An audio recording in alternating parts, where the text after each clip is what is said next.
Programme میں ایک بار پھر خوش آمدید۔ پروگرام کے آخری حصے میں ایک بہت اہم سٹوری ہے جی بلوچستان کے حوالے سے۔ آج وزیر اعلیٰ بلوچستان سے اختلافات کی بنا پر یار محمد رند جو وزیر تعلیم ہے بلوچستان کے، انہوں نے استعفیٰ دے دیا اور انہوں نے کچھ الزامات بھی عائد کیے ہیں جام کمال جو وزیر اعلیٰ بلوچستان ہیں ان پر۔ انہوں نے کہا جی 4-5 نشستوں کے لیے ہمیں جام کمال کے حوالے کر دیا گیا، جام کمال کو جانا چاہیے، یہ صوبے پر بوجھ ہیں، مجھے یا خاندان کو کچھ ہوا تو اس کے ذمہ دار بھی جام کمال ہوں گے۔ بلوچستان بجٹ کے موقع پر اپوزیشن اور پولیس نے جو کیا کلیش ہوا اس پر بھی ہم بات کریں گے، لیکن جو الزامات عائد کیے گئے ہیں یہ الزامات وہی ہیں جو اپوزیشن جماعت نے بھی ان کے بارے میں کہے تھے، لیکن وزیر تعلیم تھے یہ تو جناب یار محمد رند صاحب، اور انہوں نے استعفیٰ دیا۔ اس سے پہلے بھی ان کے اختلافات ہوئے تھے لیکن پھر منا لیا گئے تھے نہیں، اب بھی ان کے اختلافات ہوئے ہیں۔ انہوں نے کہا کہ جی بہت ساری چیزیں ان میں شامل ہیں، لیکن ایک انہوں نے کہا کہ میرے ضلع کو اتنا بجٹ بھی نہیں دیا گیا جتنا ضلع لسبیلا کے لیے دیا گیا۔ لسبیلا کو 12 ارب اور میرے ضلع کے لیے صرف 2 ارب روپے نہیں رکھے۔ تو وہ کہہ رہے ہیں جی مجھے ان چیزوں پہ اختلافات ہیں اور یہ شخص جو ہے ہمیں یہ پسند بھی نہیں ہے اور اس پہ پورے صوبے پر جام کمال بوجھ ہے، یہ کہنا ہے یار محمد رند کا۔ جی اسلام جی بالکل، اور اس حوالے سے ہم نے دیکھا تھا کہ بجٹ اجلاس سے قبل بھی بلوچستان میں جو ہے وہ کافی زیادہ کشیدہ صورتحال سامنے آئی تھی۔ ہم نے دیکھا کہ گملے پھینکے گئے، جوتے پھینکے گئے اپوزیشن ارکان کے درمیان، اس کے بعد سیکیورٹی اداروں کو اور پولیس کو بختربند گاڑی کے ذریعے بلوچستان اسمبلی کا گیٹ توڑ کر جو ہے وہ تمام تر حالات کو کنٹرول کرنا پڑا۔ اور اس حوالے سے ہم نے دیکھا تھا کہ تمام جو دروازے ہیں بلوچستان اسمبلی کے ان کو تالے لگا دیے گئے تھے۔ ایک عجیب ڈرامائی صورتحال تھی، قومی اسمبلی میں بھی کچھ عجیب کیفیت پائی گئی۔ اس کے بعد ہم نے بلوچستان اسمبلی میں اس طرح کا معاملہ دیکھا جس کے بعد مقدمہ بھی درج کر دیا گیا تھا اور اپوزیشن اراکین کی جانب سے گرفتاری پیش کرنے کے لیے جو ہے وہ باقاعدہ طور پر بالکل ارسلان ایسا ہی ہے، اور اسی پر ہم بات کر رہے ہیں۔ جی ہمارے ساتھ موجود ہیں سینئر تجزیہ کار جاوید لانگا صاحب۔ السلام علیکم۔ جی وعلیکم السلام۔ لانگا صاحب کیا کہیں گے کہ وزیر اعلیٰ بلوچستان سے اختلافات کی بنا پر آج یار محمد رند صاحب نے استعفیٰ دے دیا، وزیر تعلیم تھے بلوچستان کے، اور بلوچستان میں ظاہر جو کچھ ہو رہا ہے بجٹ کے موقع پر بھی ہم نے دیکھا کہ جو کبھی تاریخ میں ایسا نہیں ہوا بلوچستان کی وہ دیکھ لیا۔ اپوزیشن اور پولیس والے گتھم گتھا تھے وہاں پر، پھر انہوں نے کہا بجٹ پیش کرنے نہیں دیں گے۔ اب یہ ان کی اپنی پارٹی یعنی کہ جو اتحادی بھی تھے وہ آہستہ آہستہ جانا شروع ہو گئے ہیں، شکوے شکایت پیدا ہو گئی ہیں، وزارتوں سے مستعفی ہونے کا سلسلہ شروع ہو گیا ہے۔ کس طرح دیکھ رہے ہیں اس ساری صورتحال کو؟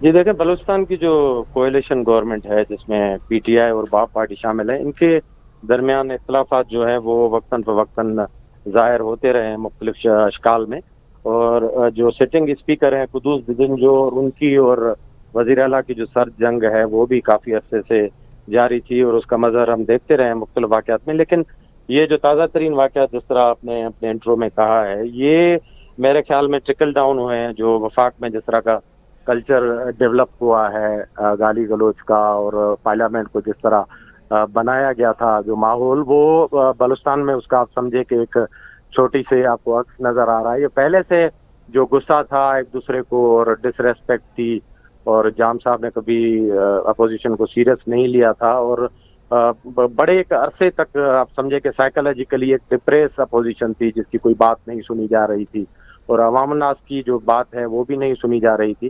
تو بجٹ جب آ رہا تھا تو ایک ایسا موقع تھا، اور اس موقع کو جو ملٹیپلیکیشن دی وہ جام صاحب کی خود پالیسی نے دی کہ جس دن اجلاس ہونا تھا اس دن غیر ضروری طور پر پورے شہر کو، کیپٹل کو پیرالائز کیا گیا، اور جو ریڈ زون ہے اور جہاں اسمبلی واقع ہے وہاں پورے اس کو کارڈن آف کر کے پولیس اور باقی جو لا انفورسنگ ایجنسی اچھا، اس میں لانگو صاحب ایک اہم بات میں چاہتا ہوں تھوڑا سا اس پہ بھی آپ تبصرہ کیجئے۔ پورے پاکستان نے بار بار اس خبر کو نشر کیا تھا کہ جی جن لوگوں کے خلاف ایف آئی آریں حکومت نے کٹوا دی، انہوں نے حکومت کے خلاف پولیس والوں کے خلاف ایف آئی آریں کٹانا چاہتے تھے، پھر ایف آئی آریں کٹ گئیں تو پھر وہ لوگ پہنچے جی ہمیں گرفتار کر لیں، وہ تھانے کے باہر 2 دن بیٹھے رہے، انہیں گرفتار نہیں کیا گیا۔